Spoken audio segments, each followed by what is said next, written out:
गावातल्या घराचे दृश्य आहे. भिंतीवर राजमाता जिजाऊ यांचा फोटो आहे. डॉक्टर विद्या स्टेथोस्कोप घालून फोटोला हार घालत आहेत. तिचे आई वडील पेढे भरवत आहेत.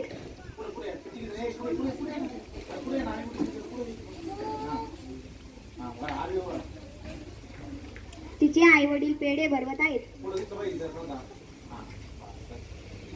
सकाळीच आनंदाने भरून आलाय ग. तुझ्या कष्टामुळे आज आपल्या घराबाहेर डॉक्टर ही पार्टी लागली. नाही लक्ष्मी, संपूर्ण गावातच आपली मान उंच झाली. गणू काका उत्साहात प्रवेश करतो. राम राम पाटील, काय मग डॉक्टर बाईचा सत्कार सुरू आहे वाटतंय. अभिनंदन बर का. या गणू काका, पेढे घ्या. पेढे तर घेणारच, पण साखरपुड्याचा पेढा कधी देताय ते बोला. माझ्याकडे असा मुलगा आहे की तुम्ही नकारच देऊ शकणार नाही. रावसाहेब पाटलांचा राहुल दिसायला राजिंडा, 5 एकर बाग आहेत आणि महत्वाचं म्हणजे साधी पेढी सुद्धा ओढत नाही. प्रॅक्टिकलवर लक्ष द्यायचंय. अगं बाळा, डॉक्टर सुनणार म्हटलं ती लोक तुला हवी तशी सवलत देतील. आणि मुलगा तर एकदम हिरा आहे, निर्व्यसनी. ठीक आहे, पण मला लग्नापूर्वी तो मुलगा काय करतो आणि त्याचे विचार काय आहे हे मला स्वतः पाहायचं आहे. पार्वतीबाई, बबनराव आणि राहुल विद्याच्या घरी येतात.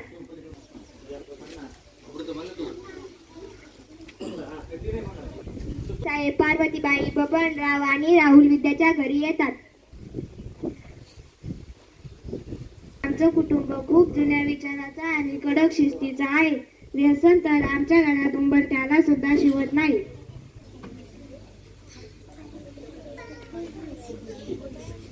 हो ना, राहुलला बाहेरची जायची सुद्धा सवय नाही.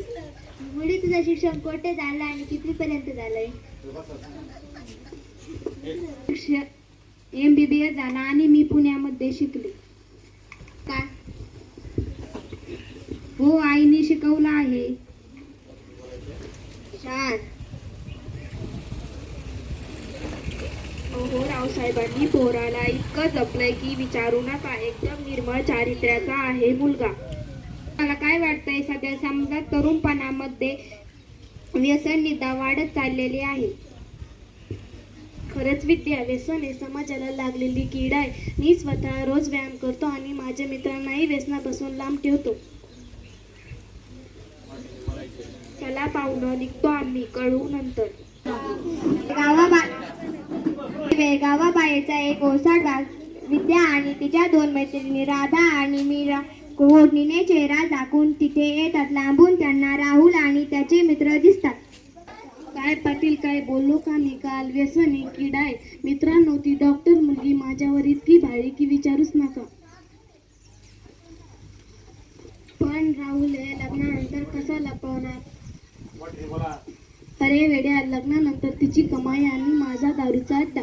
तिला वाटतं मी खूप सभ्य आहे, पण तिला काय माहिती राहुल रोज रात्री इथेच राजा असतो. त्या आज माझ्या यशाची दारू प्या. बहिणींना जर कळलं तर त्या तुला हॉस्पिटलमध्ये पण येऊन देणार नाही. अरे वेड्या, डॉक्टर असेल तिच्या दवाखान्यात घरी तर तिला माझ्या तालावरच नाचावं लागेल. पण हे चुकीचं तर करत नाही ना. पण हा तुझा विचार पण योग्य आहे. आपल्याला मुलाची व्यवस्थित माहिती हवी. तुझा निर्णय योग्य आहे. नाही राधा, हा माझा आयुष्याचा प्रश्न आहे. हो राधा, हा आपल्या मैत्रिणीच्या आयुष्याचा प्रश्न आहे आणि आपण तिला मदत केलीच पाहिजे. पुढे येते आणि आपला चेहरा उघडते. राहुल बाटली लपवण्याचा प्रयत्न करतो, पण बाटली खाली पडते. राहुल, तुला लाज वाटत नाही? आज लाज वाटत नाही तुझा हा खोटा मुखवटा? तुला लाज वाटत नाही? इथून पुढे माझ्या घराची पायरी चढला तर याद रख. चला मैत्रिणी. विद्याच्या घरी उभे आहेत. विद्या रागात प्रवेश करते. विद्याच्या घरी सर्वजण आलेले आहेत. विद्या रागात प्रवेश करते. बाबा, हे लग्न होणार नाही.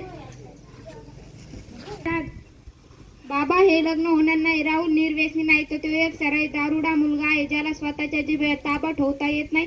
ते माझ्या आयुष्याचा काय सांभाळ करणार? अहो पाटील, ही काय तुमची मुलगी आमच्या पोरावर आरोप करते? काका, हे आरोप नाहीत, मी पाहिलेले सत्य आहे. राहुल आणि त्याचे मित्र शिव्या आणि माझ्या भविष्याचा दुरहित आणि हे लग्न होणार नाही. मुली, तुझ्या विचारांवर कायम पाठिंबा आहे माझा. सर्व पात्रे एका ओळीत उभी राहतात. विद्या सर्वांना शपथ देते. आम्ही आज शपथ घेतो की कोणत्या प्रकारचे व्यसन करणार नाही. आपल्या गावाला नशामुक्त करण्याचे प्रयत्न करू. शिक्षण हेच आमचे शास्त्र असेल आणि आम्ही एक संस्कृत समाज घडू. शिकली, डॉक्टर झाली, गावात नवी पाठ आली. दैत्याने हे धैर्य गाठले, सुखाची ही वाट झाली. सेवेचा हा मंत्र घेऊन करील आता उपचार. आरोग्याचा वसा घेऊन बदलेल त्याची किनार. लग्नाचे हे स्थळ आले वरून सभ्य मुकोटे. गुपात जाता गाळात ते व्यसनाचे हे जाळे खोटे. बसल्याच्या दोन्ही मध्ये राहुल जिंकत राहतो. संसाराच्या स्वप्नाचा चूर करत पाहतो. नाकाशाते मी असे नाते जे व्यसनात बुडाले. नाही हवा तो पती मला ने मन सडले. नशामुक्त जो असेल प्रिय तोच जीवनाचा आधार आणि मानाच्या करी दिगार. चला घेऊया अशी शपथ, नशामुक्त हे गाव करू. शिक्षणाची खास प्रगती